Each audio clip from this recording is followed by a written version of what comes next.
नमस्कार दोस्तों, मैं हिमेश और आपका बहुत बहुत स्वागत है हमारे यूट्यूब चैनल में।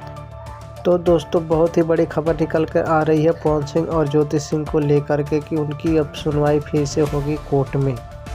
वैसे दोस्तों, तो कई बार सुनवाई हो चुकी है कोर्ट में, लेकिन फैसला नहीं हो पाया है कि पवन सिंह और ज्योति सिंह एक साथ रह पाएंगे या नहीं रहेंगे।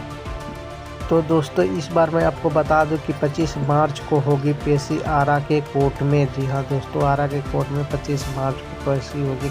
ज्योति सिंह और पवन सिंह को इसमें उपस्थित होना होगा। पहले भी इनकी कई बार पेशी हो चुकी है, जिसमें कि पवन सिंह एक बार उपस्थित नहीं थे और एक बार तो जज साहब ही छुट्टी पर थे।